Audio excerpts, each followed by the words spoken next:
هیزن آسمانی لشکر ترکیه دهی و ایرو سه شنبه هرش کرنه سربنگهن سرهلداین کرد. لشکر ترکیه دازانی 6 بنگهن پارتیا کارکرین کردستان کرنه آرمانج. کار بدستن باجر که سیوان هات نوچون قدقه کرن پشتی شر و هفچونان دناوبر سرهلداین پکک و لشکر ترکیه. تندو تیجی پشتی هلبجارتنین هفتی مها حزیران هجمارقا کارو برسفدانا هبو و بو اگرا شری لناوبرا پارتیا کارکرین کردستان و حکومت ترکیه کو پیواجو آشتی یا سال 2012 به دماهی اینات و بالا خوک شانده سر بزاوین هلبجارتنین پیش وقتن روژا یک شنبه.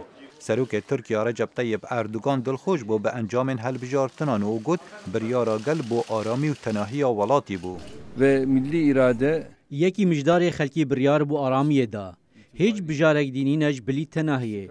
به ما انجامش بو گل ولاد باش بن. انجام نفرمین هلبجارتنا دیارد کرن پارتیا داد و گشپیدان اکپ زیده تر جه 49 صده جه سرجم دنگام بدز و اینات کنزیک 9 صده زیده تر جه انجام هلبجارتن مها حزیرانه.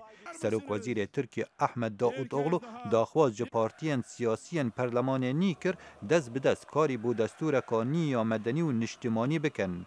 پارتیا گل یا کماری جهبه ریجا 25 صده جدنگام بدز و اینات کوره بره و دبیجتن اموی لگور بریارا سرکرداتی یا پنگاوان بهاویجین. Bakın bizim oyumuz arttı ama biz oyumuz arttı diye kendimizi başarılı görmüyoruz. دنگن ما زیده بونه هجمارا اندام پارلمانی زیده بونه لام وان انجامان به سرکفت نابینین ام وی هسنگاندنه بکین و بریارا داویه بدی پارتیا بزاوا ناسیونالیست مهبه جه خوه دناف پرلمان نیه ترکیه دا به نزیکی 40 کرسیان بگرد. لحل بجارتنین هفتی مها حزیرانی هدپر ریجا 13 صده جسرجم دنگام بدست گرد. لیکار بدستن وان دبیجن گفو گواشن لسر پروسا دنگدان باندوره که خراب لسر ریجا دنگن آلیگیر وانا هبون. Türkiye toplumu bugün خلکی ترکیه آهنگین انجامی هلبجارتنی ناگیرن جبرگو هجمارک زور جی خلکی دترسن همو کس هست به نگرانیان دکه لسر سیاستا پارتیا دا سلاددار لی از پشت راز دکم نابه هم بترسن چنگو امهنه.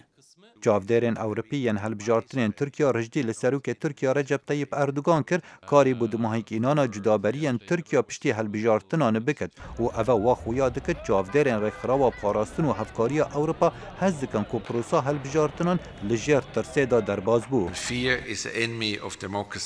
ترس دجمنا دیموکراسیه و دجمنا آزادیه هلبجارتنیه ام هست به بهیوی بونه دکین جپروسا هلبجارتنان و اوه داخوازه کش بو سروکی هتاکاری جبو سیاستکا پر لاین بکد.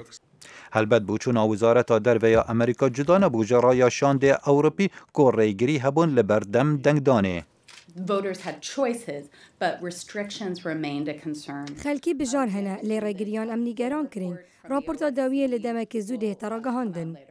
نیگرانیا نافخوی و جهانی لسر پرسا هلبجارتنان پیناچد گهارینا لسر روشا سیاسی یا ترکیه پشتی هلبجارتنان بکد لی انجام هلبجارتنان و سرکفتنا اکپه و چند کاریگر بد بود ماهنگ هاتنا گرجی سیاسی و پیشخستنا آبوری و درفتا پیواجو کانی آشتی دگل کردان. خالد فتاح دنگ امریکا.